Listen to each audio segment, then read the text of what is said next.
무슨 날인지 아세요? 우리 학교장님이 이스라엘 가는 날이에요. 이 학생들이 관심들이 없어요. 항상 보면 자기 생일은 자기만 기억해요. 그런 거하고 똑같아 보면 이기적이야. 남의 생일을 좀 기억해 주지 못하듯이 자기가 이스라엘 가는 날이면 아마 다 소문되고 그럴 텐데 우리 김재희 목사님 워낙 광고를 잘 안 하시니까 아마 그런데 기대해 주시고요. 저기 처음 가신대요. 이스라엘을. 다 써갔죠. 여러 번 갔다 오신 것 같은데 가서 정말 귀한 시간 되도록 지금 가면 아마 고생 바가지로 합니다. 되게 더워요. 이스라엘. 3월달만 해도 선선했는데 이제 가면 고생이 많아요. 모자 꼭 쓰고 가셔야 될 것 같아요. 내일은 그날이고요. 오늘은 5월 21일이에요. 오늘이 무슨 날인지 아세요? 알 수가 있나? 누구 생일이에요?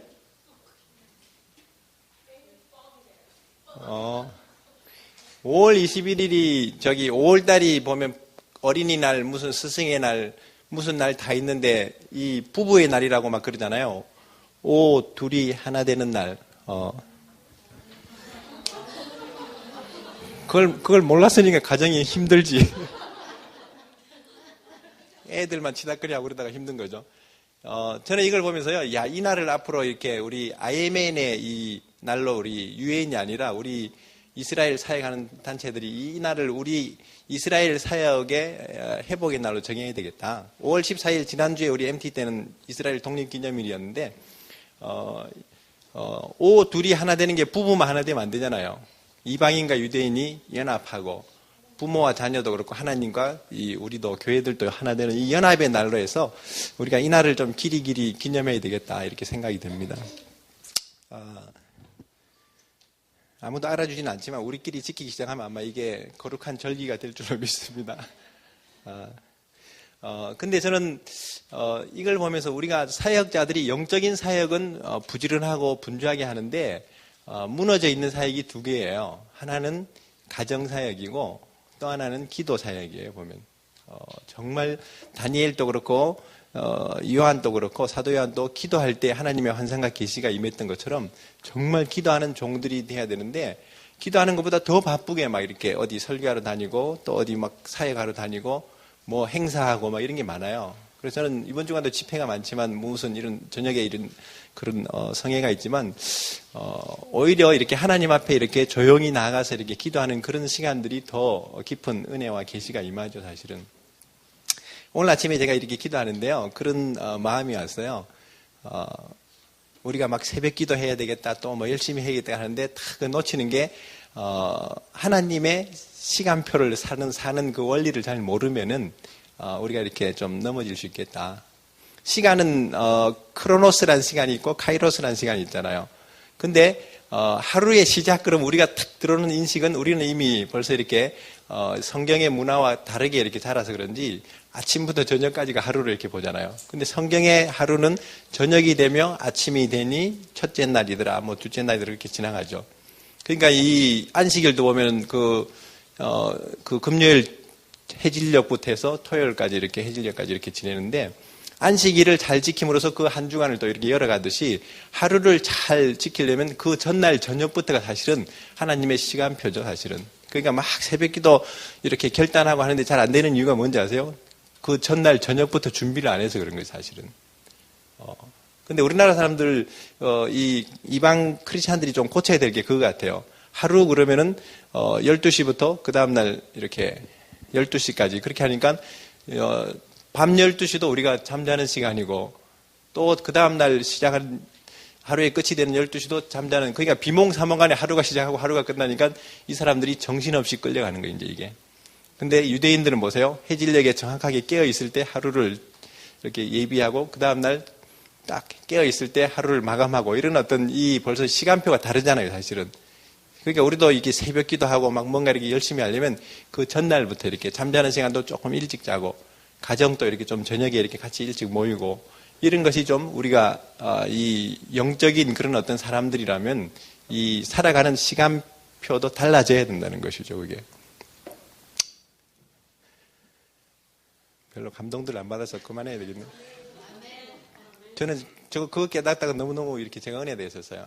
이게 우리가 이렇게 기도 생활이 조금 흐트러지고 있고 또 이런 어떤 집중력이 떨어지는 게 이게 저녁부터 이렇게 시작하는 것인데 우리는 아침부터 출발하려고 하는 것이고 또 한 주간 또 월요일부터 출발하려고 하는데 안식일부터 잘 지키는 것이 중요하고 유대인들은 그 지붕 위에 바이올린 그거 보면은 항상 이 안식일을 지키려고 샤밧을 위해서 막 해질녘이 되면 금요일 저녁이 되면 다 돌아가잖아요. 가서 막 씻고 옷 갈아입고 다 이렇게 음식을 차리고 막 이렇게 준비하듯이 가정이 그렇게 해서 유대인 가정이 2000년 동안 흩어져 있으면서도 그 믿음을 지키고 하나님의 절기를 지키고 그 토라의 말씀대로 이렇게 그대로 이렇게 전해왔기 때문에 아브라함 시대나 지금 유대인들이나 세대 차이가 없잖아요.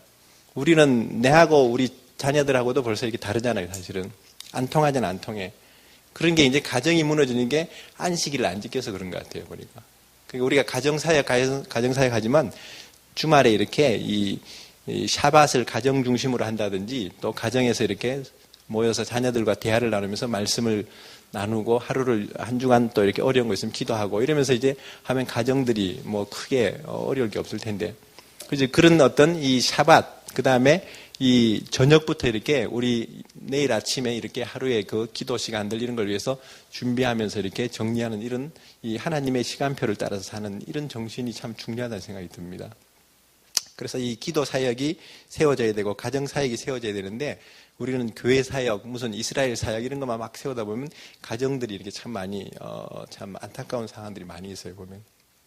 그래서 여러분들이 선배들의 그런 어떤 전철을 밟지 말고 다시 가정들도 행복하게 또 영적으로 잘 세워지고 자녀들도 이렇게 기쁨으로 이렇게 예수님을 잘 믿고 준비되도록 그렇게 하는 것이 중요할 줄로 믿습니다.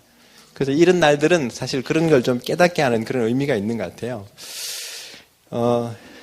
우선 이 전단지를 제가 이렇게 페이퍼를 나눠줬는데 이게 125페이지, 126페이지에 나오는 도표를 수정한 겁니다.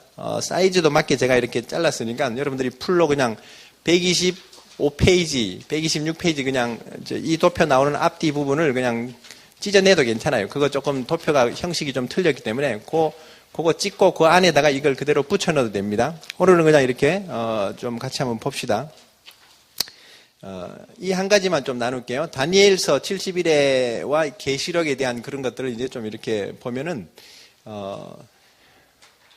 여기에 이제 그 책에 없는 71회 계산도 내가 다 이렇게 여기 써놨잖아요. 지난번에 우리 한번 이거 계산했었잖아요. 정확하게 니산월 AD 32년까지 69일회가 이렇게 지나고 마지막 한 일회가 이제 다가올 이 환란의 이런 시기로 이렇게 보는데 BC 445년 예루살렘 중건 명령 이렇게 시작됩니다. 이게 다니엘서 25장과 27장 사이에 나오는 71회에 대한 그 예언을 쭉 이렇게 계시록과 비교한 도표를 말하는 것이죠. 예루살렘 중건 명령이 떨어지는 것이 BC 445년으로 이렇게 보죠. 느헤미야 2장 1절에서 8절에 나오는 그 기사가 있고요. 이것이 7일회가 지난다 그랬는데 7일회는 7일 곱하기 7년이니까 49년이죠. 그래서 49년 후에 예루살렘 성이 중건이 완성되는 그때까지가 7일회가 지나고 그 다음에 메시아가 기름 부음 받은 자가 오셔서 이제 끊어질 때까지가 62일에 그 합치면 69일회가 되죠. 62일회는 437년이라고 그랬나요? 그거 두 개 더하면 이제 483년이 되는 것이죠. 그래서 69일회가 지나는 그때가 이제 이 밑에 오른쪽 하단에 보면 제가 유대력은 1년을 360일로 계산한다 그랬어요. 360일 곱하기 483년 69일에 곱하면은 17만 3,880일. 저는 물리학을 전공했는데 수학은 잘하는데 산수는 못해요. 누가 이거 고맙게 계산해놔서 내가 갖다 붙여놓은 건데 계산기 쳐봤더니 맞더라고. 이 계산이 17만 3,880일이 나오는데 이 17만 3,880일 나누기입니다. 여기 옹 써놓은 게 이게 한글 파일에 나누기 그 부호가 없더라고. 그래가지고 이게 그 어디 있긴 있을 때 제가 못 찾은 것 같아요. 그래서 이거 여기 옹이 아니고 나누기입니다. 그래서 365.251로 나누죠. 왜? 365일이 양력의 1년인데 윤년이 4년마다 오기 때문에 0.25일을 넣어서 이걸 나눴더니 476년이 나와요. 그래서 BC 445년부터 플러스 476년 했더니 정확하게 69일회가 끝나는 AD 32년 니산월에 6월절이 있어요. 니산월에. 그래서 이 6월절에 어린 양으로 예수님이 죽으시고 또 3일 만에 부활하시고 6월절 초실절 지나서 이제 이 40일 동안 하나님 나라 일을 전하시다가 지금 이제 이 오순절 열흘 40일에 이제 성천하시죠. 감람산에서. 그리고 예수님이 여러분들 퀴즈 내볼까요? 예수님이 오셔서 성육신 하셔서 제일 먼저 이렇게 외치신 복음이 뭔지 아세요? 네? 때가 찼고 하나님 나라가 가까웠으니 회개하고 복음을 믿으라. 그 말씀을 하셨죠. 그럼 맨 마지막에 이렇게 유언으로 남기신 말씀이 뭡니까? 사도행전 1장에 예수님이 올라가실 때 마지막으로 하신 거지. 오직 성령이 너에게 임하시면 너희가 권능을 받고 땅끝까지 증인이 된다. 그 말씀하셨죠.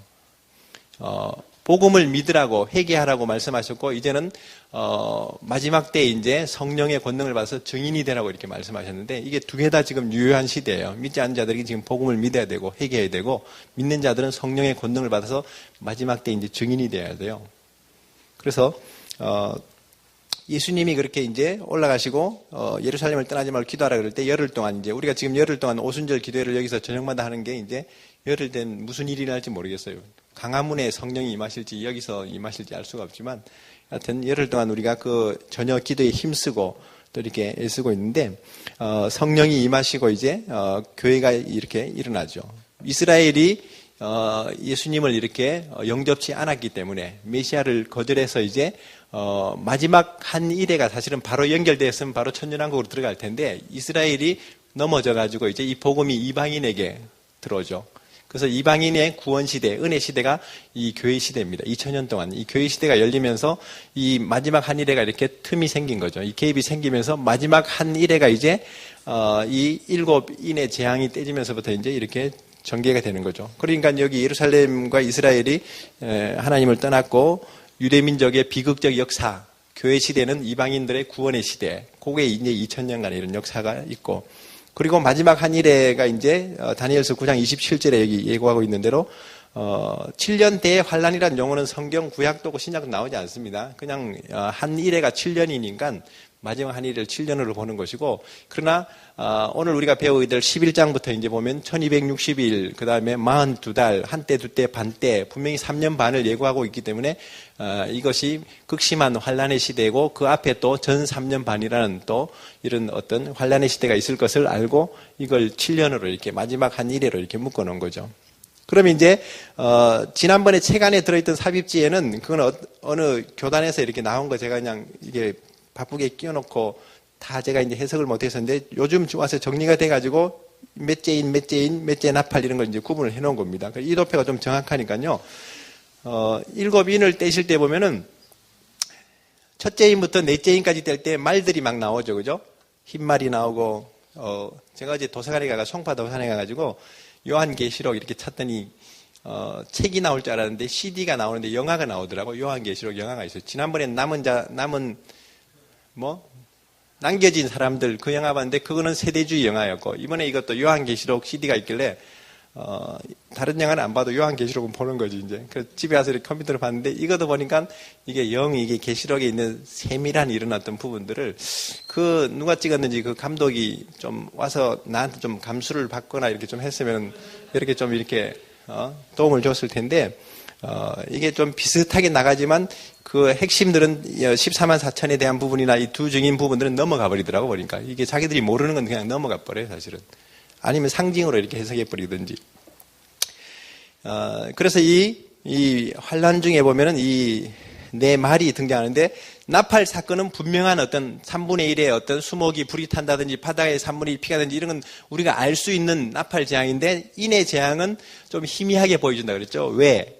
그 날과 그 시를 깨닫지 못하게 하시기 위한 하나님의 어떤 섭리가 있는 것이죠. 가려진 것이 또 필요한 거죠. 그래서 여러분들 계시록 어디 강의한다면서 너무 그냥 흰말이 누구니 또 무슨 적그리스도가 누구니 너무 그렇게 따지고 들어가는 거 복잡해져 버려요 나중에.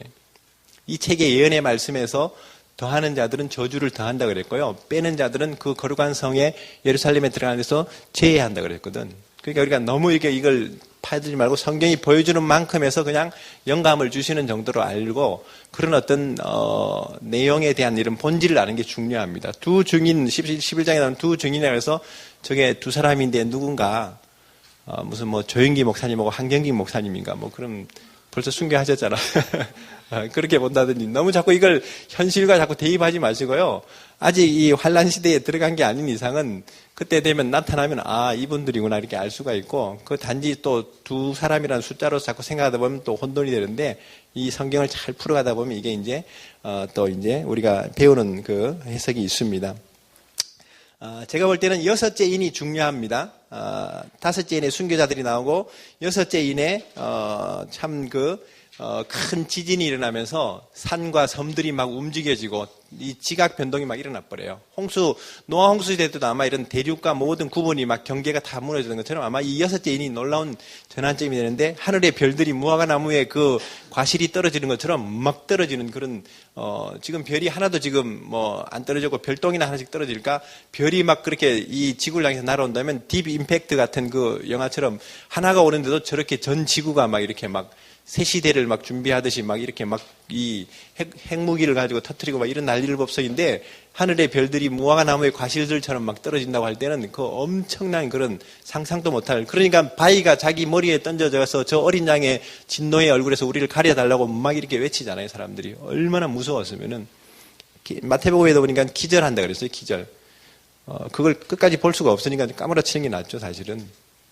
그래서 이 여섯째 인에 보면은 이 산과 섬들이 막 옮겨지고 하늘의 별들이 막 떨어지고 이런 어떤 이 전환점이 오는데 이게 아마 제가 볼 때는 이 지진도 그렇고요. 12장에서 나오는 여인과 용이 이제 이렇게 나눠지는 막 용이 막 입에서 강물을 토할 때 이제 그 땅이 갈라지면서 이제 이 광야로 이렇게 피하는 그 단계의 요 여섯째 인으로 그래서 제가 여섯째 인을 요 환란의 전 3년 반과 또 여기 후 3년 반의 표현은 없기 때문에 제가 이제 1260일 42달 한때 두때 반때 여기는 안 써놨네. 거기 한때 두때 반때도 하나 써놓으세요. 계시록이나 다니엘서에 나오는 한때 두때 반때 이런 표현들 계시록 7장이나 12장에 나오는 한때 두때 반때 다니엘서 7장 7장하고 12장에 나오는 한때 두때 반때 계시록에 나오는 11장 12장에 나오는 1260일 한때 두때 반때 42달 전부 다 이 후 3년 반에 해당하는 시즌이라는 것을 우리가 인식할 필요가 있어요. 이게 어느 게 전 3년 반, 후 3년 반이 아니라 제가 볼 때는 전 3년 반은 크게 예고를 안 해요. 왜냐하면 첫째인, 둘째인 뗄 때도 사건을 정확하게 안 얘기해 주시 그거 딱 이렇게 첫째인이 떼지는 것이 뭐 예를 들어서 2014년 5월 20일이다. 그러면 이때부터 7년을 아마 계산하고 있을 거예요. 아마. 하나님이 시작은 희미하게 하시는 것 같아요. 그러나 멸망에 가정한 것이 성전에 서서 하나님이라고 하고 이렇게 적그리스도가 짐승이 막 이제 통치하는 시대가 되면 정확한 이제 환란이 가는 것은 이제 알 수가 있죠. 그때는 아마 이제 우리가 달력도 없고 시계도 없는 저 광야로 아마 이렇게 핸드폰도 안 터지는 광야로 가기 때문에 그때는 아마 시간 계산도 안 될 거예요. 이제 그냥 주님만 의지하고 원시적으로 살아야 돼 사실은. 그래서 그런 이 여섯째 인의 어떤 전환점이 생기고 그 다음에 또 이 7장에서 보니까 14만 4천이 준비되기 전에 하나님이 하신 일이 인침을 받은 종이 이스라엘의 각 지파에서 12,000명씩 14만 4천이 준비될 때까지는 동서남북의 천사장들이 맡고 있죠. 땅과 바다를 해야 할 권세를 가진 천사를 맡고 있는데 이 천사들이 이제 언제 활동하느냐면 이 나팔 재앙 때 첫째 나팔을 불 때 땅의 3분의 1 둘째 나팔에 바다의 3분의 1 그러니까 땅과 바다를 해야 하는 천사들이 등장하는 것이 이제 나팔이기 때문에 이 나팔 재앙 전에 14만 4천이 준비된다는 것을 알 수가 있죠. 이 14만 4천은 아마 앞으로 광야 시대도 그렇고 이 환란 시대 때 아마 영적인 목자 같은 그런 역할을 할 것 같아요. 두 증인도 그렇고요. 그래서 아마 이 14만 4천을 위해서 우리가 사실 기도하고 이스라엘에서 하나님의 종들이 준비되도록 지금은 예수님 믿는 사람이 2만 명밖에 안 되니까 아직 입맞은 종들이라 그랬으니까 종들이 복음 전도자들, 순교자들이 준비되려면 14만 4천이 되면 아직 멀었죠. 그러니까 지금 뭐 92년도 10월 28일에 예수님이 오신다. 그거 다 계시록을 공부를 못하는 무식한 것들이 그런 짓을 하는 거예요, 사실은. 지금도 뭐 세계 선교가 다 됐다고 이제 마치 종말이 왔다고 생각하지만 땅 끝까지 복음이 증거되면 끝이 오지만은 그러나 예루살렘이 회복되고 이 종들이 준비되고 이스라엘이 회개할 때 예수님이 오신다 그랬으니까 이 성경을 총체적으로 우리가 이렇게 해석을 해야죠, 사실은. 그래서 우리가 이런 부분적으로 보고 또 자기 중심적으로 보는 건 참 문제가 많아요. 어떤 사람들은 내년에 WCC가 총회가 막 부산에서 일어나는데 그걸 굉장히 막 무슨 거룩한 총회고 무슨 어떤 대회로 이렇게 여기는데 그러면서 막 로마 캐톨릭 시대의 그 구교와 프로테스탄티즘 신교의 이런 어떤 에큐메니칼 연합을 위한 놀라운 그런 장으로 이렇게 WCC를 그렇게 해석하는데 듣기는 참 좋은데 그리스도와 벨리알이 이렇게 섞일 수가 없는데 저 캐톨릭의 복음이 있습니까? 구원이 있습니까? 옛날에는 순진할 때는 저도 캐톨릭의 10명 중에 1명은 예수님 믿으면 구원받는다 생각했지만 물론 예수님 믿으면 구원은 받아요. 그러나 안 믿으니까 문제고 로마 교황이 얼마 전에도 보니까 막 저기 무슨 어디에 무슨 거기 집회인가 어디 가가지고 뭐 루시퍼를 찬양하는 무슨 뭘 막 이렇게 엎드렸다고 그거 이런 영상들이 나오던데 그게 희한한 짓들을 이제 하고 있어요, 사실은. 그리고 캐톨릭이 뭐라 그럽니까? 모든 종교의 길이 있고 구원이 있다고 그렇게 얘기하고 있잖아요. 그러니까 자기가 구원의 길을 모르니까 그런 소리 하고 있는 거지. 뭐 알면은 유일한 구원의 구원자로서 예수님이 오신 것을 이렇게 고백할 수 있지 못하니까 그런 것이죠. 그러니까 막 적그리스도가 저 마지막 교황이 유럽 통합 대통령이 될 때 적그리스도가 될 것이다. 그런 얘기도 나오긴 나오는 것 같아 보니까. 어찌됐거나 적그리스도도 나쁜 놈이고 저 로마 교황도 나쁜 놈이에요, 사실은 이거. 이거 동영상 천주교 신자들은 안 듣겠지만은 이거. 그 사람들 바쁜데 뭐 우리 잡으러 오겠어? 근데 그러나 두고 볼 일이에요. 유대인들은 또 마지막 이스라엘 대통령이 성전을 지어주고 나중에 적그리스도가 될 것이다. 뭐 그렇게 유대인 중에서 적그리스도 나온다 그런 얘기도 하고 제가 볼 땐 유대인 중에서 아주 출중한 그런 그 누구죠? 그 니무롯 같은 인물이 나오든지 아니면 기독교에서 아주 설교도 잘하고 거짓말도 잘하는 거짓 선지자 같은 게 하나 나오든지 뭔가 짐승을 돕는 세력들이 유대인이나 이 교회 안에서 나오긴 나올 것 같아요, 보니까. 요즘도 이렇게 설교들 누가 막 저한테 이렇게 정보를 주는 걸 보면 한국에 내노란 목사님들 중에서도 막 666이고 뭐 칩이고 이런 얘기들 하들 말라고 막 그런 설교들 한다 그러던데 계시록을 우리가 이제 가만히 읽다 보면요. 지금은 예수님 믿어서 구원받는 시대지만 짐승이 통치하고 이 표를 받는 시대가 되면요. 그걸 받느냐 안 받느냐가 진짜 크리스찬인가 아닌가 그게 구별되는 그런 어떤 이 시금석이라 그러나요? 하나님의 어떤 이 리트머스 용지같이 그걸 테스트하는 그거 시간이에요, 사실은. 그러니까 누가복음 18장에서도 이 가부가 이렇게 막 기도할 때 예수님이 뭐라 했어요? 인자가 올 때 내 믿음을 보겠느냐. 참 믿음을 보는데 인내하는 그 끝까지 견디는 그 믿음을 보신다 그러는데 그 계시록에 보면 성도들의 인내가 여기 있나니 그런 표현들이 참 많이 나오죠. 그 인내하는 이 신앙 오히려 죽으면 죽었지 그 짐승의 표를 받고 저 유황불 타는 지옥에 떨어지지 않겠다고 구원을 영원한 구원을 위해서 잠시 잠자는 것처럼 죽는 것을 두려워하지 않는 장차올 환란을 두려워하지 않는 이 신앙을 우리가 가르쳐야 되는데 그거 뭐 아무것도 아닌 것처럼 여기는데 천만 말씀이에요. 천만 만만의 말씀이에요. 제가 이 호주머니에 있는 게 뭔지 아세요? 이게 21세기의 선악과입니다. 선악과. 이거 요즘 여기 신문에 보니까요. 청소년들이고 뭐 이런 청년들이고 이게 대학생들이고 잠자는 시간하고 밥 먹는 시간 빼고 하루에 16시간 중에 통계를 내봤더니 15시간을 이걸 붙들고 있대요. 공부할 때도 이걸 가지고 막 주고받고 심지어는 부부가 잠자면서도요. 이렇게 카카오톡으로 자니? 잔다. 그러고 막 물어보면 되는데 이걸로 보다가 이렇게 그냥 잘자 하고 이렇게 무슨 뭐 보내고 지하철도 보면 전부 다 10명 중에 8명, 9명은 이거 쳐다보고 있잖아요. 이거 쳐다보면서 성경 보는 사람은 나밖에 없을 거예요. 그러니까 선악과도 보세요. 그거 이렇게 먹음직, 보암직, 탐스러움직 하다가 그거 먹고 나서 완전히 이제 죄가 들어가는데 이게 몸 밖에 있는 것도 지금 이렇게 심취하는데 몸 안으로 들어옵니다, 이제. 들어오는 게 이게 칩이에요. 표예요, 사실은. 들어왔을 때 우리가 잠도 아마 잠자도 아마 어떤 뭐 컨트롤을 받을 수 있는 그런 상황일 텐데 지금 모든 과학이고 무슨 어떤 의학이고 무섭게 변하고 있어요, 사실은. 뭔가 새롭게 뭐 개발되는 게 아니라 벌써 이게 지금 이번에 나온 갤럭시 3만 해도 벌써 사람을 알아보잖아요. 눈동자도 감지하고 얼굴도 알아보고 갖다 대도 전화가 저절로 걸리고 무슨 요술 빵망이도 아니고 뭐 별게 다 나오는데 이제 우리가 인이 떼지고 그래 되면 이제 이거 던지고 이제 강야로 가야 될 때가 오긴 오겠죠, 이제. 그러나 이제 자꾸 우리가 이걸 활용할 수 있는 능력이 안 되면요, 끊는 게 좋아요. 컴퓨터도 그렇고, 이 핸드폰도 그렇고, 텔레비도 그렇고, 텔레비는 아예 갖다 던지는 게 좋고, 볼 수 있는 실력이 되면은 보지만 아닌 사람들은 접근 안 하는 게 좋아요. 그러니까 이 마귀는 우리가 이렇게 대적하는 것이고, 이 정욕은 피하라 그랬잖아요. 정욕을 이기려고 붙어갖고 이긴 사람이 어디 있어요? 목사도 넘어지고 선교사도 넘어지고 다 넘어져요. 제가 이게 몽골, 인도네시아 이런 선교지 갔더니 선교사님들도 그런 것 때문에 넘어진 사람들도 꽤 많아요, 보니까. 그러니까 이게 지금 붙어갖고 이길 수가 없는 거예요, 사실은. 그 시대가 되면 이기겠지. 지금부터 우리가 분별하고 이렇게 깨어 있어야 될 줄로 믿습니다. 그러니까 이제 이 짐승 시대가 되면요, 까무러 쳐버리든지 아니면 빨리 광야로 이렇게 어린 양이나 14만 4천이나 두 증인들이 인도한 대로 따라갈 줄 알아야 돼요.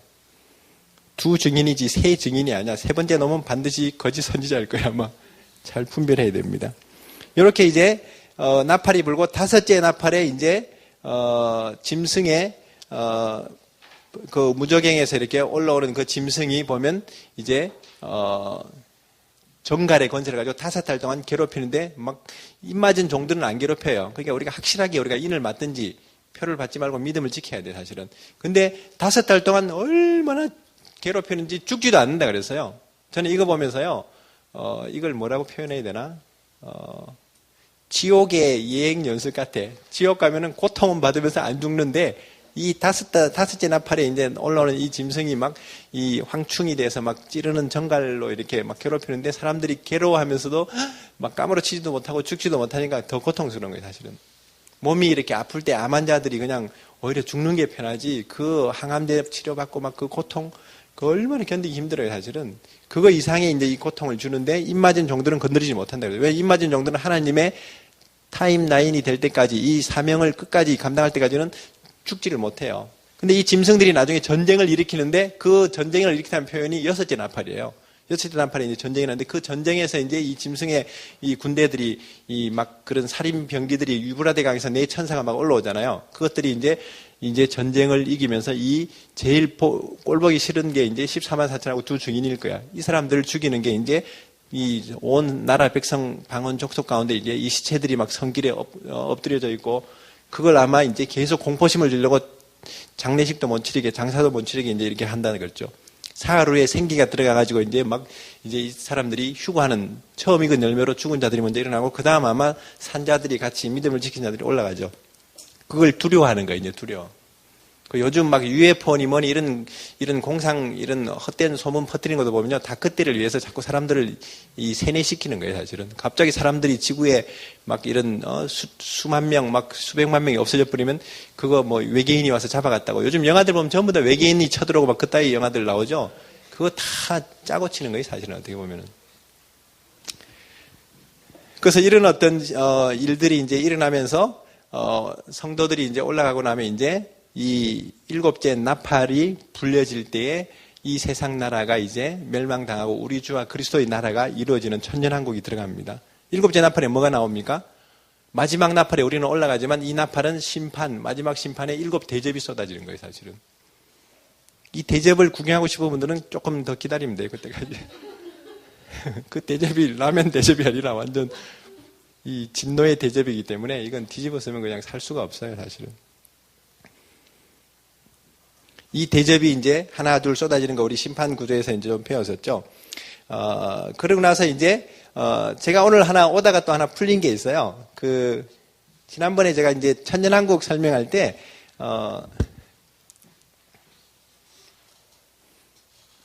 천년왕국이 이 예루살렘 국기 그때 얘기하면서 이게 12,000 뭐 스타디온 2,200km씩 이렇게 평방 넓이와 길이와 높이가 똑같다 그랬잖아요.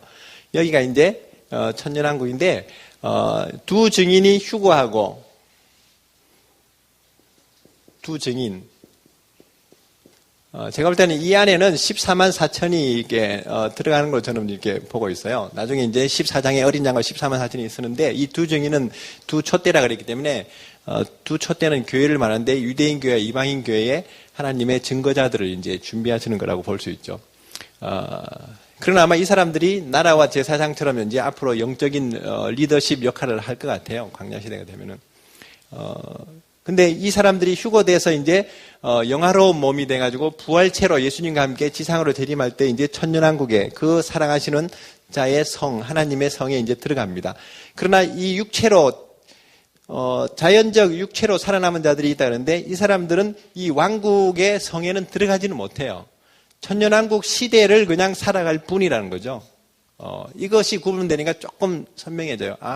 이 왕국에는 구원받은 자들과 이렇게 부활의 몸으로 이렇게 들어가는 것인데 부활체로 들어가는데 이 천년왕국 시대에도 뭔가 이렇게 생명으로 이렇게 살아가는 자들이 있다고 이제 예고하고 있는데 이들이 나중에 이제 곡과 마곡에 이제 미혹되었고 무저갱에서 이렇게 마귀가 이제 올라와가지고 이렇게 괴롭힐 때 하늘에서 이제 불이 내려와가지고 다 죽죠. 이제 이게 곡마곡 이거 그 에스겔서 38장에 나오는 그 마곡하고 다르다 그랬죠. 곡마곡 여기에 이제, 미혹되는 바다의 모래알 같은 백성들이 있는데, 그냥 이렇게 구분하면 돼요. 이 자연적인 육체로 살아남았더라도 이 하나님의 성에는 들어가지는 못하고 천년왕국 시대를 살아갈 뿐인데, 지금보다는 의로운 통치의 시대고, 이 사람들이 아마 경배하러 왔다 갔다 하는지는 모르겠지만, 이 사람들은, 육체적으로 그냥 살아가고, 수명은 죽음이 있는 거예요, 사실은. 이 죽은 자들이 곡과 마곡 전쟁에 이제 다 이제 심판의 불이 내려와서 보좌 앞에, 크고 흰 보좌 앞에 이제 올라가기 위해서 둘째 부활. 이게 첫째 부활이라면 여기서 둘째 부활 사건이 이제 일어나가지고, 여기서 심판의 보좌 앞에서 이제 그 행위대로 이제, 이렇게, 판단을 받는 것이죠. 그래서 천년왕국에 이게 들어가는 이 거룩한 성과 천년왕국 시대를 사는 것과는 다른 것을 이렇게 알면은 좀 이해가 될 거예요. 우리가 애써서 믿음을 지켜서 우리가 이 순교하면서까지 이렇게 하나님의 구원을 이루었는데 저 인생들하고 같이 우리가 사는 게 좀 안 좋잖아요, 사실은. 그죠? 그러니까 이게 차별이 돼요, 차별이. 여러분들 지금이라도 남편은 여기가 있는데 아내가 여기 살면 안 되니까 여기까지 사는 것도 다행이야. 저 6째 대접이 쏟아질 때 아마겟돈 전쟁을 지나면서 살아남은 것도 기적이지만 그 기적이 이 살아가는 세계가 얼마나 서글프겠어요. 이 생명나무에 참여하지도 못하고 가실도 먹지 못하고 영생을 누리지도 못하면서 여기서 아마 여기가 왕노릇 한다면 여기는 종노릇 하는 시대일 텐데 이게 얼마나 이게 안타깝겠냐 이 말이죠. 세상에 살면서도 부자로 사는 거하고 가난하게 사는 게 이렇게 막 불편한데 이 시대는 이게 살기는 70년만 살면 되는데 한 700년 살아버리니까 얼마나 불편한 게 오래가요, 사실은 이게. 그러니까 아마 이를 갈고 있다가 이 자기 대장이 올라오니까 이제 한번 마지막 노조를 일으켜가지고 한번 이 성을 뒤집으려고 탁 에워싸가지고 하다가 이제 완전히 이제 끝나는 것이죠. 그런 어떤 흐름으로 이렇게 보면 돼요. 물질 세계가 완전히 이제 소멸하는 것이 곡과 마곡 전쟁이고 그리고 백보자 심판을 통해서 이제 새하늘과 새 땅이 이렇게 열립니다. 그 개념을 여러분들 교과서에 수정해 주시고 뒷페이지에도 제가 조금 후 3년 반에 요 마지막 한 일을 조금 수정을 몇 자 했기 때문에 앞뒤를 복사했으니까요. 이렇게 활용하시면 좋겠습니다. 자, 이제 본문으로 들어가십시다.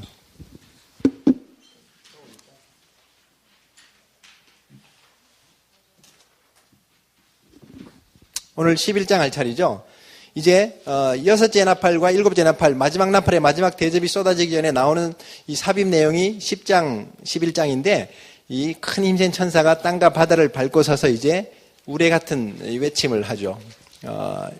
그러면서 이제 그 7 우레가 발한 것은 기록하지 말라 그랬습니다. 이게 아마 마지막 이 하나님의 심판에 이른 어떤 시나리오를 이렇게 아마 내용을 설명하는 것이죠. 어느 때에 하나님이 이제 이렇게 진노의 대접을 쏟는 것을 예고하니까 이건 아마 굉장히 1급 비밀 같아, 1급 비밀. 우리도 이 군사 비밀은 이렇게 적들에게 들어가면 안 되듯이 이건 기록을 할 수가 없는 것이죠. 저는 신천지 같은 이단들도 요한계시록 가지고 막 공부하고 그러는데 이거 7 우레가 발한 걸 기록해놨더라면 아마 저 이단들이고 저 마귀들도 다 가지고 아마 대비를 할 수 있잖아요. 그러니까 아마 이게 다니엘서 12장도 그렇고 하나님이 좀 이렇게 봉하라, 임봉하라는 것은 좀 이렇게 임봉하는 게 좋아요, 사실은. 요한은 아마 알 텐데 그걸 이제 기록을 안 한 것 같아요. 제가 요한이 아닌 게 어떻게 다행이에요. 저는 뭐 알고 있으면요 담아두지를 못하는 사람이에요. 좋은 말도 다 하고 남 욕도 다 해 그냥. 그게 아마 일곱 우리가 나한테는 아마 바랄 일은 없는 것 같아 보니까. 하나님이 사람 봐가면서 계시도 주시는 거지 이게 입이 너무 싼 사람들은 이게 계시가 안 나가 보니까. 여러분들도 계시가 잘 없죠, 그죠? 그게 입이 무겁지가 않은 거예요, 이게. 남 욕 잘하고 다니고 그러면 안 돼. 그래서 이게 요한인 게 너무 다행인 것 같아요. 그리고 또 베드로후서 3장 16절 17절에 보면은 이 성경을 이렇게 너무 사사로이 예언을 풀다가 이렇게 이단에 빠지게 되고 어려움이 된다는 그런 본문이 있습니다. 그래서 우리가 이런 이 천사가 10장 7절에 보니까 일곱째 천사가 소리낸 날 그 나팔을 불게 될 때 하나님의 비밀이 그 종 선지자들에게 전하신 복음과 같이 이루리라 그렇게 말씀하고 있죠. 하나님은 반드시 종 선지자들에게 말씀하시고 행하시는 분이기 때문에 지금 시대에 그러니까 제가 이 예언의 말씀을 임봉하는 것이 아니라 교회마다 이 예언의 말씀을 열어놓고 자꾸 가르쳐야 돼요. 여러분들 어찌하든지 목숨 걸고 이 계시록을 꿰뚫려야 돼요. 그리고 전해야 됩니다. 이거 지금 안전하고 있으니까 저 이단들이 막 거짓된 해석을 가지고도 저렇게 막 14만 4천 만들어서 천년왕국을 이루겠다고 막 저렇게 난리법석을 떨고 있는데 그러니까 성도들이 얼마나 목말랐으면 그 신천지니 여호와 증인 이런 데 간 사람들 태반이 다 크리스찬들이에요, 사실은. 목말라서 거기 그 꾸정물인지도 모르고 그거 먹으러 갔다가 이제 거기서 이렇게 그래도 뭐가 이렇게 좀 있으니까 거기 붙어 있는 거지, 사실은. 너무 안타까워요, 사실은. 그래서 이 말씀을 우리가 그 선지자들에게 나타내 주신 하나님의 비밀은 이렇게 열려진 비밀이지 닫혀진 게 아니기 때문에 루터도 포기해버렸고 칼빈도 포기했는데 감히 내가 이 계시록을 어떻게 막 이게 해석할까 그렇게 그건 겸손이 아니라 그건 정말 안타까운 거죠, 사실은 그게.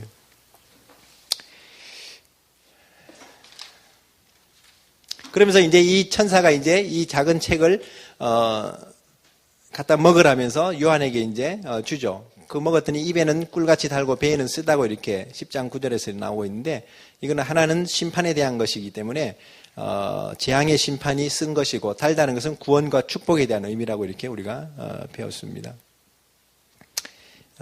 이제 마치 이 전반전이 축구 끝나고 나면 후반전을 알리는 그런 이 호루라기 소리처럼 이 10장에 나오는 이 천사의 외침은 바로 그런 거예요. 이제 이 마지막 나팔 소리와 함께 이제 하나님의 재앙이 선지자들에게 말씀하신 대로 이루어질 것을 이제 예고하고 있는. 그러면서 이제 이 먹은 것을 나라와 백성과 방언과 모든 임금에게 다시 예언하라는 것이 나오면서 11장에 오늘 우리가 들어가는데 이게 이제 두 증인이에요. 그러니까 이제 이 마지막 이 추수를 위해서 마지막 하나님의 종들을 14만 4천이나 두 증인들을 일으켜가지고 나라와 백성과 방언과 모든 임금들에게 전하게 하시는 것이 이제 이렇게 연결되는 것이죠. 자, 11장 우리 빠른 속도로 한번 읽어봅시다. 오늘 원래 14장까지 나가야 되는데 오늘 못 나가면 이제 저기 중세동은 다 갔다 이제 저기 중화동인가? 자, 중화동 영세교를 줄이면 중세동이잖아. 자, 11장 1절 또 내게 지팡이 같은 갈대를 주며 말하기를 일어나서 하나님의 성전과 제단 그 안에서 경배하는 자들을 청량하되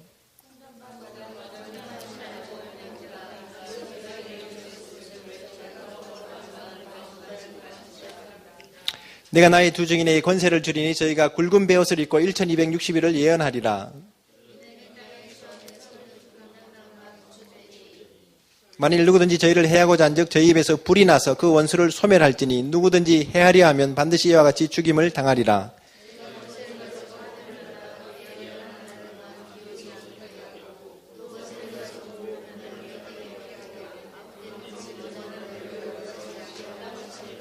저희가 그 증거를 마칠 때 무적행으로부터 올라오는 짐승이 보세요. 짐승이 저희로부터 더불어 전쟁을 일으켜 저희를 이기고 저희를 죽일 터인즉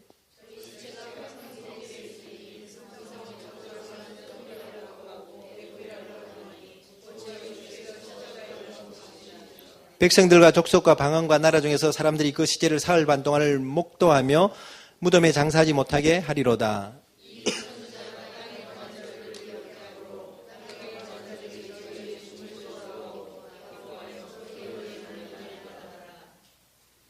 몇 절까지 읽었죠?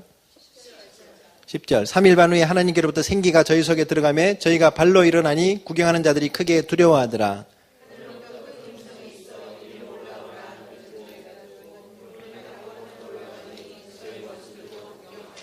자, 그 다음 그 시에 큰 지진이 나서 성 10분의 1이 무너지고 지진에 죽은 사람이 7천이라. 그 남은 자들이 두려워하여 영광을 하늘의 하나님께 돌리더라. 일곱째 천사가 나팔을 불매 하늘에 큰 음성들이 나서 가로되 세상 나라가 우리 주와 그리스도의 나라가 되어 그가 세세토록 왕노릇 하시리로다니.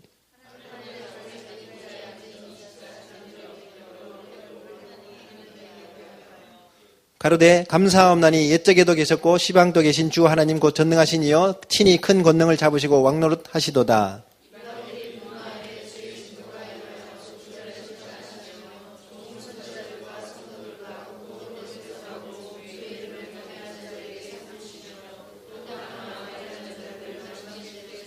다같이 이에 하늘에 있는 하나님의 성전이 열리니 성전 안에 하나님의 언약궤가 보이며 또 번개와 음성과 내성과 큰 지진과 큰 우박이 있더라. 아멘. 자, 뒤에서부터 볼까요? 이 15절부터 19절은 마지막 나팔을 불 때에 일어나는 그런 징조들을 말하고 있습니다. 이제 마지막 나팔에 이제 이 세상 나라가 끝이 오고 하나님의 나라, 우리 주와 그리스도의 나라. 여러분들, 우리 주와 그리스도의 나라가 천년왕국이에요.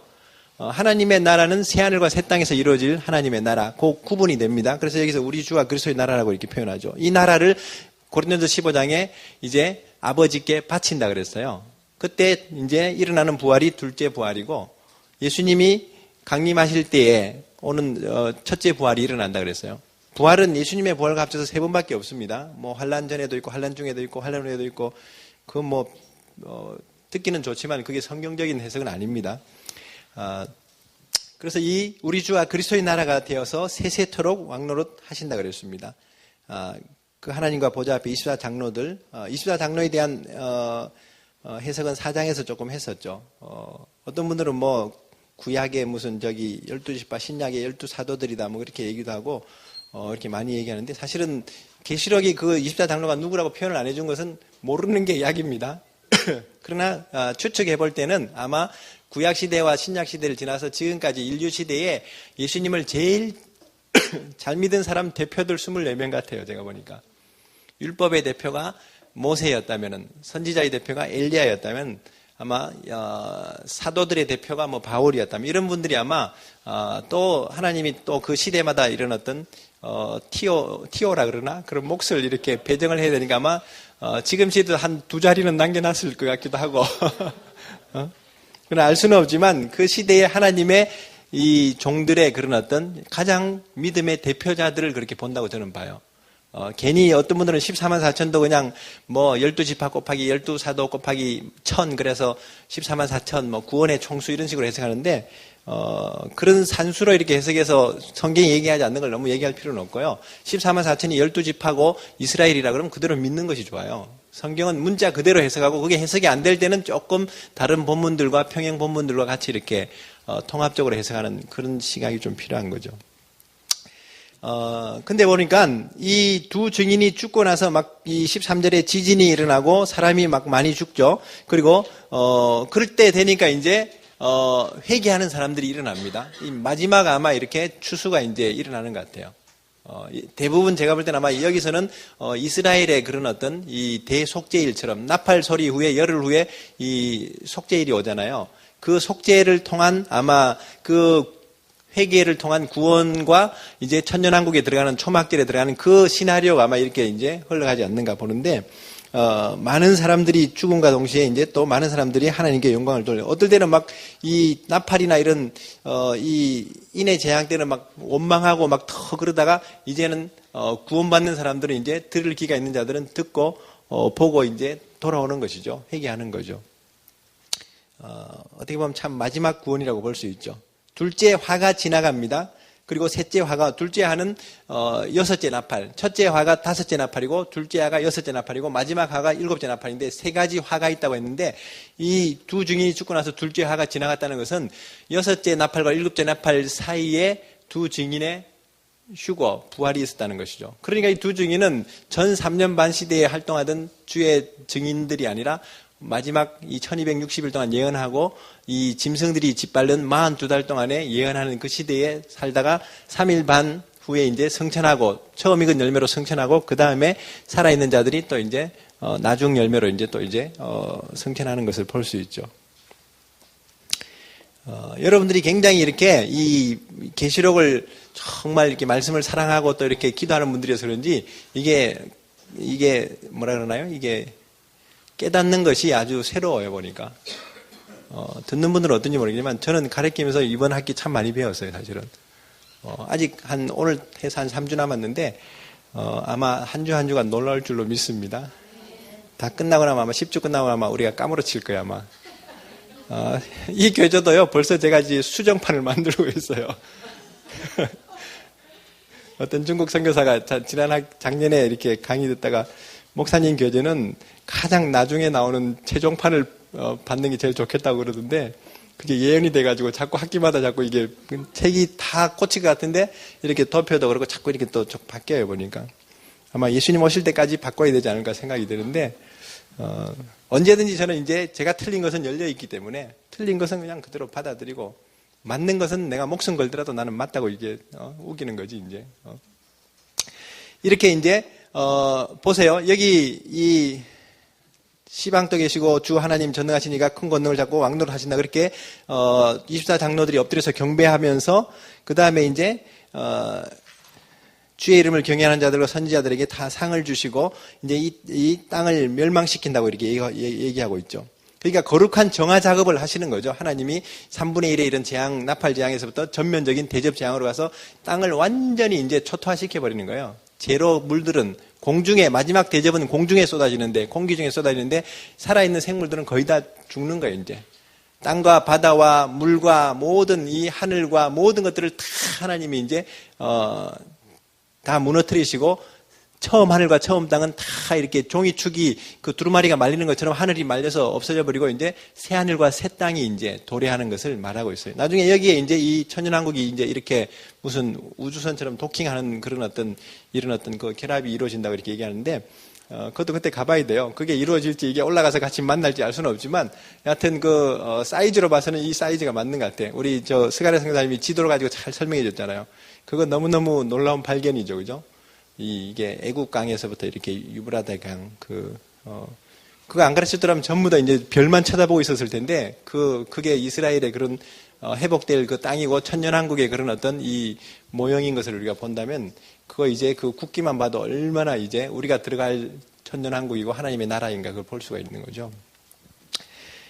어떤 분들은 또 음모론을 가지고 막 그 별도 이렇게 그냥, 저기 무슨 세계 정부에서 나오는 무슨 그거하고 연결시켜서 막 이게 육각별이 이게 시온 국가가 형성될 때 이게 누가 막 잘못 이렇게 막 사탄이 뭐 어떻게 했다 뭐 이런 얘기도 하는데 모르겠어요. 나중에 그런 사람들은 다 새들의 잔치에 참여할 것 같아.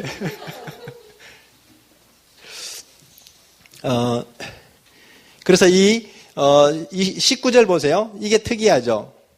이 19절은 16장 17절하고 연결이 됩니다. 마지막 나팔의 7 대접 중에서도 마지막 대접이 쏟아지는 게 16장 17절인데 거기도 보니까 번개와 음성과 내성과 지진과 큰 우박이 나오는데 여기서 나오죠. 그러니까 6째 나팔과 7째 나팔 사이에 두 증인이 휴거되면서 마지막 나팔이 울리면서 이렇게 일어나는 것을 미리 언급하고 있는 겁니다. 미리 예고하고 있는 것이죠.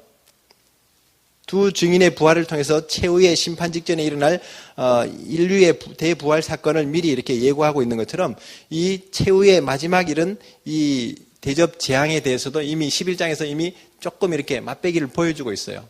무슨 드라마 같으면 예고편을 미리 조금 보여주는 것처럼 이 어떤 장은요, 그 본문 그대로 이렇게 그 순서가 이렇게 사건과 시간 순서가 연결되는 게 있고 어떤 장은 함축적으로 보여주는 게 있어요. 특히 12장 같은 것은 용과 여인의 대결은 어떤 면에서는 구약과 신약의 전체적인 영적인 그런 어떤 전쟁을 이렇게 우리가 이렇게 보여주고 있는 하나의 어떤 그런 내용 본문인데 그걸 계시록 11장과 13장 사이에 있는 본문으로만 제한하다 보면 그건 혼돈이 와버려요 나중에. 그렇게 이제 미리 예고해주고 있습니다. 그럼 두 증인으로 가서 1절, 2절 이렇게 보면은 하나님의 성전이 있는데 지팡이 같은 갈대는 갈대 모양의 자를 말합니다. 이 자를 줘서 성전을 이제 이렇게 청량이 아니라 요즘 개혁 개정해 보니까 측량입니다. 측량. 이게 다 이제 고어로 써져 있는데 측량하고 있습니다. 그래서 성전 안은 측량하고 성전 밖은 측량하지 말라고 그랬습니다. 왜? 성전 밖은 42달 동안 짐승에게 쥐밟힌다 그랬어요. 우리 예은이 정신 차려. 지금 쥐밟힌지도 몰라. 졸고 있을 때가 아니야 지금. 이 42달은 두 증인이 이제 이 3절에 1260일 동안 굵은 베옷을 입고 이렇게 예언하는 것처럼, 굵은 베옷이라는 것은 이미 어떤 면에서는 슬픔이고 많은 순교의 그런 어떤 고통을 이제 알 수 있죠. 그래서 이 두 증인이 이렇게 얼마나 강력하게 이렇게 하나님의 권능을 힘입고 사역하는지 예언을 하는 날 동안에 하늘이 닫혀서 비를 내리지 않게도 하고요. 물을 피가 되기도 하고, 이거 보면서 이제 사람들이 두 증인이 엘리야의 능력이고 모세의 능력이라 그래가지고 이 엘리야 모세로 보는 분들도 있고요. 어떤 사람들은 신약 시대로 와서 베드로와 바울로 이렇게 보기도 하고, 안 죽고 이렇게 승천한 엘리야와 에녹이다 이렇게 얘기도 하고, 주석들 보면요 파란만장해. 너무너무 내용이 보면. 근데 조금 깨어있는 주석들은 보면 이 두 증인을 두 사람으로 제한하지 않습니다. 이것은 이 집합적 단수 명사로 이렇게 해석해가지고, 이것은 두 촛대고 이런 여기 보니까 뭐라 그랬습니까? 두 감람나무라 그랬잖아요. 그러니까 돌 감람나무, 창 감람나무의 이런 비유를 우리가 로마서에서 알 수 있고, 두 촛대를 스가랴서에도 보니까 이제 또 이런 성전의 양쪽에 있는 이 감람류를 공급하는 그 두 기둥인데, 계시록에서는 촛대를 교회로 해석하지 않습니까? 그러니까 감람나무로 보더라도, 촛대로 보더라도 우리는 유대인과 이방인 교회라는 것을 우리가 알 수가 있죠. 그 유대인 교회, 이방인 교회에서 하나님의 입맞은 종들이 14만 4천이 이스라엘 지파에서 준비된다면, 이 이방인 교회 가운데서도 하나님이 마지막 때 순교자들, 마지막 증인들을 이렇게 세우신다고 저는 믿어요. 그들을 통해서 이제 이 마지막 이 심판의 복음도 전하고 추수에 이르는 복음을 전해서 이제 영혼들을 또 이제 보호하는, 아마 이 광야 시대 때 이들이 아마 목자가 돼가지고 인도할 거라고 저는 봅니다. 얼마나 이렇게 입에서 막 이렇게 불이 나온다 그랬어요. 불. 이게 진짜 불이 나오는 건지 말씀이 불같이 나가서 권세가 있어서 아무도 해할 자가 없게 하는지, 그건 우리가 그때 가봐야 알겠지만, 근데 이 권세가 있는 동안에는 이제 이 짐승들이 해하지 못하다가 이제 하나님의 그 복음 증거의 시간표가 맞춰지면 이제 이 짐승들이 다섯째 나팔에 무정에서 올라오는 짐승들이 정갈 권세를 가지고 막 찌르는데, 입맞은 종들은 그때까지는 다섯째 나팔까지는 해함을 입지 않습니다. 그러나 여섯째 나팔에 전쟁이 일어나는데, 그 전쟁이 여기서 말하고 있는 짐승이 전쟁을 일으킨다는 말이에요. 그래가지고 이제 유브라다 강에서 나오는 그 네 천사, 살인 병기와 같은 이 천사들, 유다서 1장 6절에 보니까 하나님이 이 천사들이 타락할 때 이렇게 마귀와 그 사자들을 심판의 날까지 가둬둔 것이 있는데, 그놈들이 이제 나오는 거예요. 보니까 그 행동대장 같은 살인자들, 그런 천사들이 와서 3분의 1을 죽이는 그 전쟁을 일으키고, 그 전쟁에서 아마 어떤 기세를 가지고 아마 이 두 증인들을 이제 목베이게 죽게 만드는 것이죠. 이게 그 얘기입니다. 두 증인들을 죽이는데 그 시체가 큰 성길에 있는데, 여기서 이제 좀 함정이 많아요. 어떤 사람들은 큰 성길, 예루살렘 성이다. 그러나 이 성은 소돔이라고도 하고 애굽이라고도 했다는 걸 보면서 예루살렘으로만 한정하기에는 조금 뭔가 더 해석이 필요하죠. 그러면서 주께서 십자가에 못 박히신 곳이라. 이런 정황들로 이제 보면서 또 9절로 가면 또 조금 상황이 좀 더 넓어집니다. 백성들과 족속과 방언과 나라 중에서 사람들이 그 시체를 사흘 반 동안 목도하고 무덤에 장사하지 못하게 한다. 많은 주석들은요, 이 당시에는 요한은 예측은 못했지만 20세기에 텔레비가 나올 걸 알고 아마 텔레비전을 통해서 전 세계에 방영이 돼서 이 시체를 다 이렇게 포개하면서 공포에 떨게 만들 것이다. 그렇게 생각하는 분들 한번 손 들어보세요.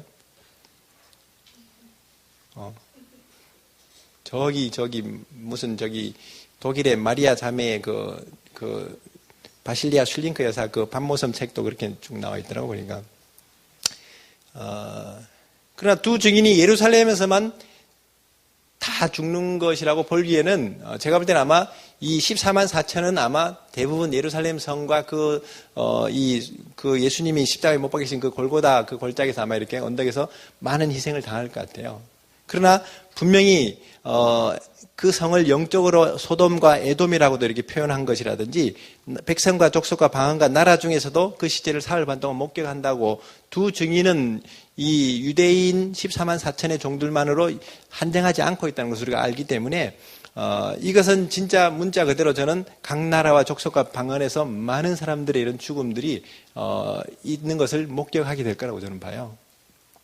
여러분들의 의견 달라도 괜찮습니다. 문제는 여하튼 이런 순교의 이런 사건들을 통해서 많은 사람들에게 이제 이런 공포를 이제 이렇게 주는 것이죠.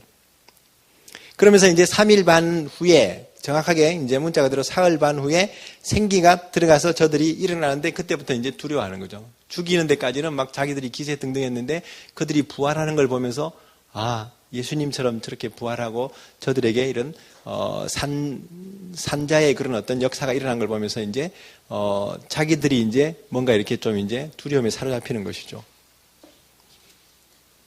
구름을 타고 이제 이렇게 원수들이 보는 앞에서 이렇게 올라가는 사건들. 그 후에 마치 예수님이 십자가에 운명하실 때도 보니까 하늘이 울고 땅이 막 갈라지면서 막 그 진동이 일어났고 우레가 발하였던 것처럼 이 두 증인이 죽을 때도 얼마나 이렇게 하나님의 진노가 이제 막 이제 마지막 나팔을 남겨두고 있으니까 이제 뭐 더 이상 이제 견딜 수가 없는 거예요. 그 몇째 인이었나요? 다섯째 인의 순교자들이 막 제단 안에서 막 우리의 피를 갚아달라고 호소할 때에 아직 순교자의 수가 더 차도록 잠시 쉬고 기다리는데 여기서 이제 이 순교자의 수가 차는 거예요. 이 마지막 환란에서 두 증인과 더불어서 14만 4천들이 순교하면서 14장에서 이제 어린 양과 함께 14만 4천이 그 보좌 위에 있는 장면들이 사실은 이들이 그 모습들이죠. 그래서 그런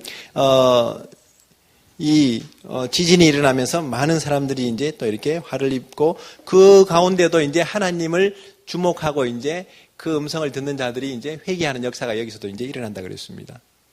결국은요, 우리 기독교 역사를 보더라도 순교자의 피가 교회의 씨앗이 된다고 터툴리안이 그렇게 얘기했잖아요. 그러니까 이 순교자들로 말미암는 마지막 구원의 역사들이 이제 일어나는 것을 볼 수가 있습니다. 할렐루야. 여러분들도 죽어야 돼요. 내가 죽어야지 가정이 살아요. 내가 죽어야지 교회가 이렇게 회복됩니다. 우리가 시퍼렇게 살아있으니까 지금 교회들이, 가정들이 막 이렇게, 그런 것이지. 이스라엘 학교도 회장님이 죽으면 학교가 더 충만해지고, 욕심이 죽으니까 얻어먹는 건 많아, 그래도. 이제는 더 이제 영적으로 이제 죽으시면 아마 여기가 더 거룩해지고, 여기는 아마 선지자 학교로 바뀌어야 될 거예요, 나중에 이제. 아직 덜 죽었어. 우리가 아마 다 그런 부족한 자들이죠, 사실은. 자, 11장은 그렇게 좀 정리가 되고요. 두 증인에 대한 부분들은 조금 이제, 수정 보완하시고, 이 큰 성을, 8절에 나오는 큰 성을 언제나 악한 세속 도시를 상징하는 바벨론이라고 보면은 좀 더 이렇게 영적인 해석이 됩니다. 계시록 16장, 17장, 18장이 계속 나오는 이 바벨론에 대해서 우리가 주목할 필요가 있는데 이 큰 성길을 단지 예루살렘으로만 보지 말고 이 적그리스도 짐승들의 그런 어떤 이 통치의 그런 어떤 시스템이고 그런 도시인 이 바벨론으로 본다면 그 성길에 이제 시체들이 있다고 이렇게 볼 수 있죠. 그거 이제 소돔과 애굽이라고 이렇게 표현한 부분들을 볼 수 있고요. 단지 예루살렘으로만 한정하기에는 조금 우리가 좀 제한적인 그런 부분들이 있습니다. 11장 그렇게 지나고 12장 넘어가 봅시다. 12장 이제 여인과 용에 대한 기사들인데 우리가 지금 10장부터 14장까지가 삽경이라 그랬어요. 삽경은 해설입니다. 해설. 어떤 인내 재앙들은 6장에서 나오고 나팔 재앙들은 8장, 9장에서 나오고 대접 재앙들은 15장, 16장에서 나오잖아요. 그 사이사이에 이 계시록을 풀어주는 본문 해설에 해당되는 본문들이니까 이걸 잘 해석해야 돼요. 7장이 14만 4천이 첫째 삽경입니다. 제1삽경이고 10장이 제2삽경이고 12, 13, 14, 14까지가 제6삽경이고 마지막 7삽경은 17장, 18장이 제7삽경이에요. 이게 착착착착 이게 나와야지 이게 공부한 게 효과가 있는 겁니다. 혼자 막 무슨 박찬환 목사만 떠들어가 될 일이 아니에요, 지금. 12장 봅시다. 12장. 하늘에 큰 이적이 보이니 해를 입은 한 여자가 있는데 그 발날에는 달이 있고 그 머리에는 12별의 면류관을 썼더라.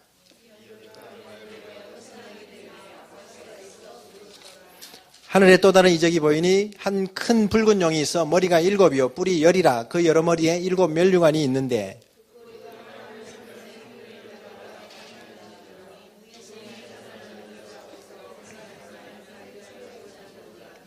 여자가 아들을 낳으니 이는 장차 철장으로 만국을 다스릴 남자라 그 아이를 하나님 앞과 그 보좌 앞으로 올려가더라.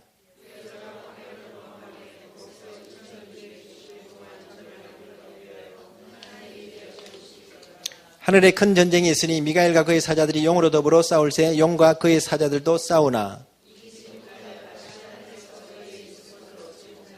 큰 용이 내어 쫓기니 옛뱀 곧 마귀라고도 하고 사단이라고도 하는 온 천하를 꿰는 자라. 땅으로 내어 쫓기니 그의 사자들도 저와 함께 내어 쫓기더라.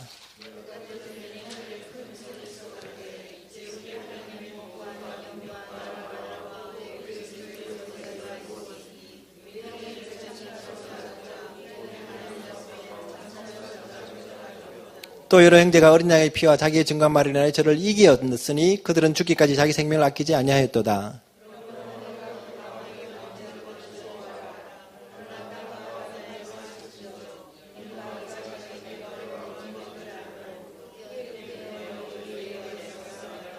용이 자기가 땅으로 내어 쫓긴 것을 보고 남자를 낳은 여자를 핍박하는지라.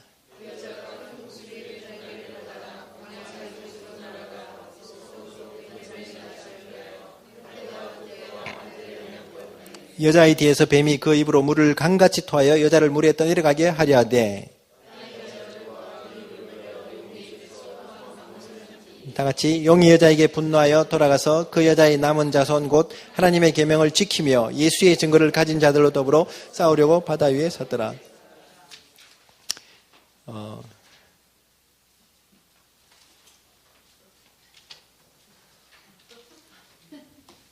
12장을 끝내겠습니다.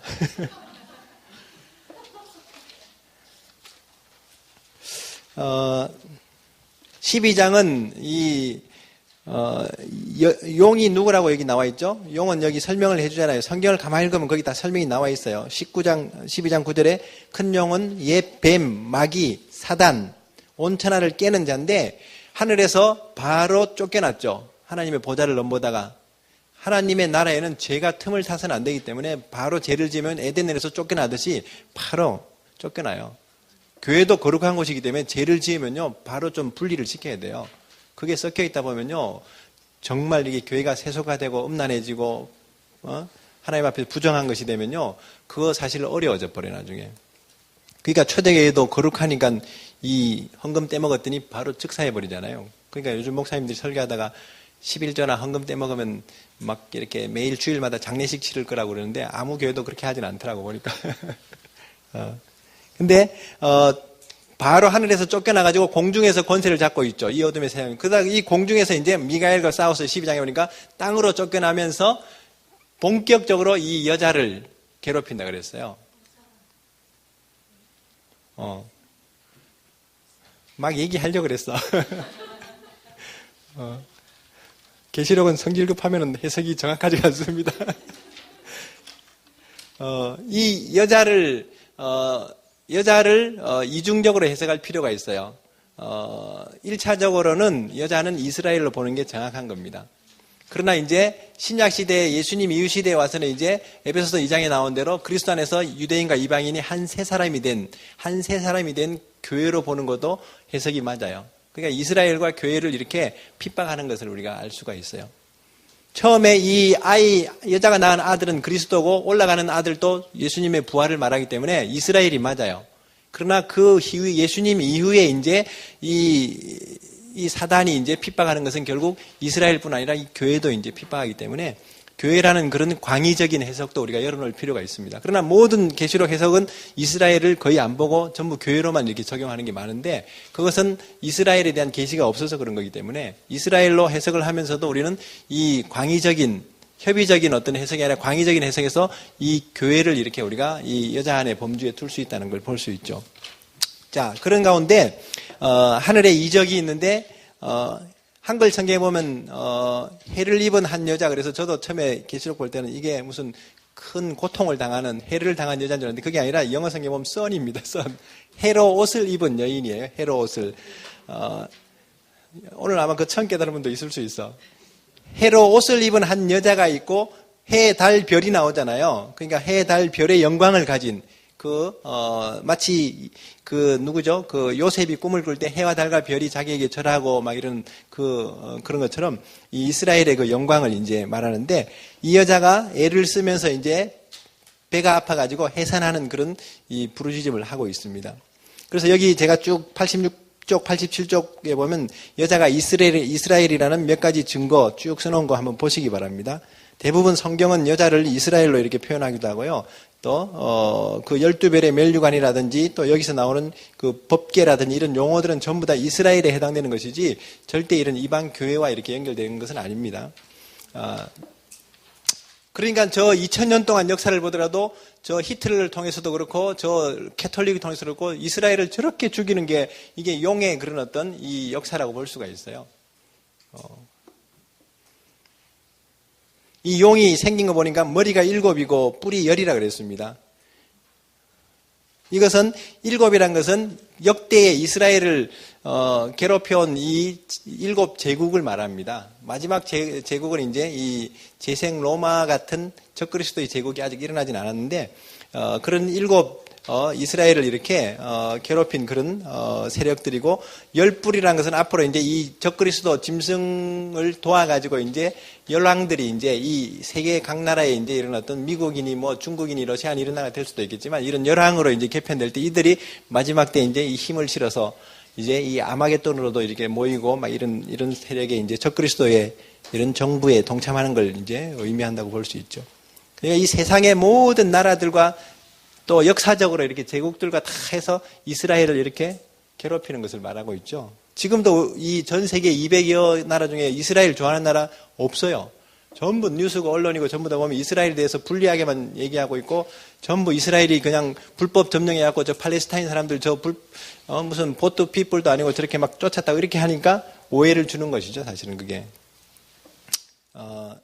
그래서 이 7머리 10뿔 이게 나중에 13장에 가면은 이 짐승도 7머리 10뿔이고 거짓 선지자는 2뿔로 이렇게 나오는 그런 모습들로 볼 수가 있습니다. 여자가 낳은 아들 장차 만국을 다스리고 철장 권세를 가진다 그랬죠. 이게 이제 시편에서 2편에서도 나오고 예수님을 이제 말하고 있습니다.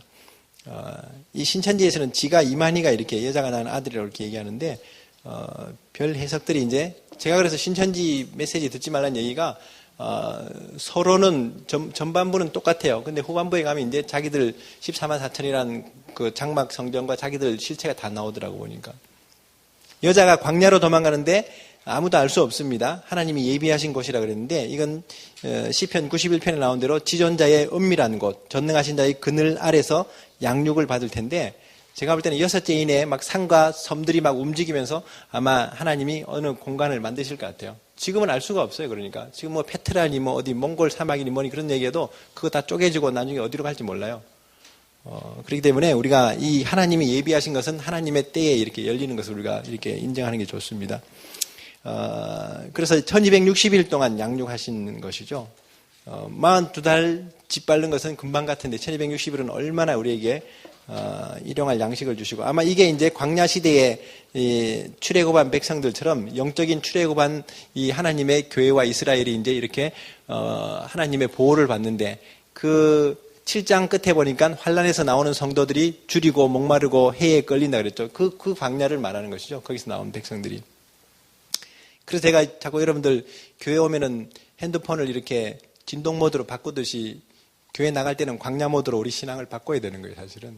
좀 불편하고 좀 미움도 받고 그러더라도 그 견뎌야 되는 거예요, 사실은. 그래서 이 하늘에 또 이제 12장 7절부터 전쟁이 일어나는데 미가엘과 이 용이 이제 싸웁니다. 여기서 이제 쫓겨나요. 그래서 91쪽에 보니까 사단이 4단계로 축출된다고 제가 이렇게 해놨죠. 하나님 앞에서 처음에 쫓겨나죠. 이사야 14장, 에스겔 28장에 91쪽에 그 다음에 또 하늘로부터 여기서 지금 쫓겨납니다. 다니엘서 12장, 계시록 12장에서 70일의 중에 마지막 이 한 일회죠. 이 70제 일회죠. 이 70제 일회인데 이게 70일에 해놨구나. 70제 일회 중에 하늘로부터 이제 쫓겨납니다. 공중에서 쫓겨나니까 어디로 옵니까? 땅에 내려와 가지고 이제 막 괴롭히는 거죠. 그러다가 땅에서 어디로 또 추방되느냐면은 이제 이 땅으로 축출돼서 무저갱으로 떨어집니다. 점점점 떨어지는 거예요, 사실은. 우리는 점점점 올라가는 게 신앙이고 사단은 자꾸 떨어지는 것이죠. 떨어지는 것.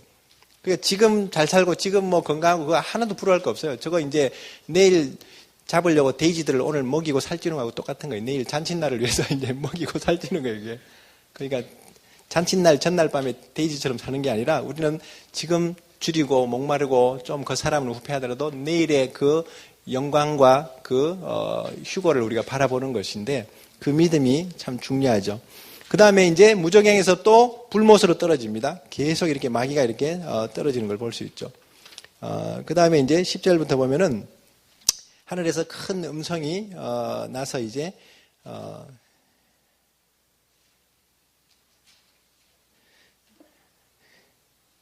이런 참수하던 자들은 쫓겨났고 또 하나님의 교회와 이스라엘은 어린 양의 피와 자기의 증거한 말을 인하여 저를 이기었나니 죽기까지 자기 생명을 아끼지 아니하였도다. 계시록 본문만 보더라도 이렇게 환난 중에 인내하고 믿음을 지키는 내용이 나오는데 세대주의라든지 이 무천년주의자들이 왜 천년왕국이 없다 그러기도 하고 환난 전에 교회는 휴거한다고 이렇게 얘기하는지 그 이해가 안 가요. 계시록을 해석을 정확하게 못하는 거죠, 사실은. 이렇게 믿음을 지키고 인내하는 그런 가운데 우리가 들어가는 걸 볼 수 있습니다. 그러나 이렇게 생명을 아끼지 않은 사람들은 이제 구원을 받지만 땅과 바다는 이제 화를 입는 것을 마귀가 알기 때문에 자기 때가 얼마 못 남은 줄 알고 이제 막 분을 냅니다. 그러니까 마지막에 보니까 막 예수의 증거를 가진 자들, 하나님의 계명을 지키는 자들과 싸우려고 이 바닷가에 모래에 서갖고 막 벼르는데 이때가 이제 후 3년 반을 위해서 이를 갈고 칼을 가는 장면이에요, 사실은. 그러니까 이것은 11장 뒤에 나오는 게 아니라 12장은 전반적인 이스라엘과 교회와 마귀와의 그런 어떤 영적 대결을 이렇게 함축적으로 이렇게 교회사 전반적으로 이렇게 보여주고 있는 것이죠. 그래서 용이 이제 땅으로 쫓겨나서 여자를 본격적으로 이제 핍박하는 겁니다. 여자는 그럴 때 이제 하나님이 잠언 14장 32절에 그 쉬운 성경 버전에 나오잖아요. 악인은 멸망할 때 이제 이렇게 죽지만은 의인은 죽음에 이를지라도 하나님이 피난처를 두신다는 그 잠언에도 그런 말씀이 있어요. 그러니까 계시록을 보고 나면요, 성경을 구약을 봐도 그렇고 신약을 봐도 그렇고 다 조명이 됩니다. 계시록은 성경의 결론이고 완성이에요, 사실은. 그래서 이 잠언 14장 32절도 그렇고 시편 91편도 그렇고 하나님이 기가 막히게 우리를 이렇게 보호하시는 게 이 한때 두때 반때를 광야에서 우리를 이렇게 감당하게 하시고 아마 이런 주의 종들이나 증인들은 이제 이 지키기 위해서 마지막까지 이제 순교할 거예요. 그러나 아마 하나님의 성도들은 보호하시다가 우리도 보통 어디 환란이 오면 부모가 죽지 자식이 죽나요? 새들도 캘리포니아 산불이 나니까 어미새도 자기 새끼 새를 엎드려 가지고 보호하고 산불이 확 지나갔는데 어미새는 시커멓게 다 타가지고 이제 죽었는데 그 안에 열어보니까 소방관이 열어보니까 새끼 새가 살아있더래요. 보니까 아마 이게 두 증인과 14만 4천이 우리를 보호하다가 이제 죽고 이 성도들이 사는 그런 은혜가 있는 것이죠. 그래서 이런 역사들을 우리가 이제 볼 때에 이제 용이 막 입을 벌려서 막 강물을 토해가지고 막 삼키려고 할 때에 이제 이 땅이 갈라져가지고 이렇게 이제 보호하는 이게 이제 여섯째 인의 큰 지진과 이 또 이제 마지막 이제 이 1260일과 연결되는 그런 본문으로 볼 수 있죠. 한마디로 애굽에서 출애굽하듯이 우리는 출바벨론을 해야 돼. 이제 떠날 준비를 해야 돼요. 여러분들이 너무 건물 사고 집 사고 이런 데 투자하지 마세요. 이거 떠날 때 한 푼도 못 건지고 문서도 못 건지고 아까운 거예요, 이게. 그러니까 가급적이면 월세로 살고 전세도 자꾸 줄여서 좀 더 필요한 곳에다가 이렇게 좀 투자하고 이렇게 환난 양식도 좀 준비하고 이런 게 중요하고 믿음의 양식도 준비하고 이렇게 해야지 이게 지금 떠나야 되는데 지금 그거 지금 붙들고 있을 때가 아니라 이 말이죠, 사실은.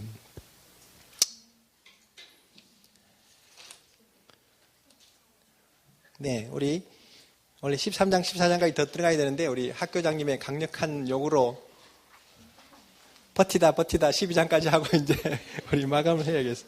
혹시 질문이 있습니까?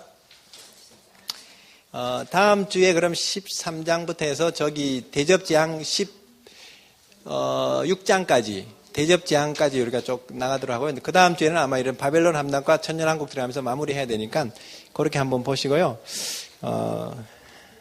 오늘 내준 이 전단지 꼭 저기 그 내용 대신에 체인지해서 바꿔주시고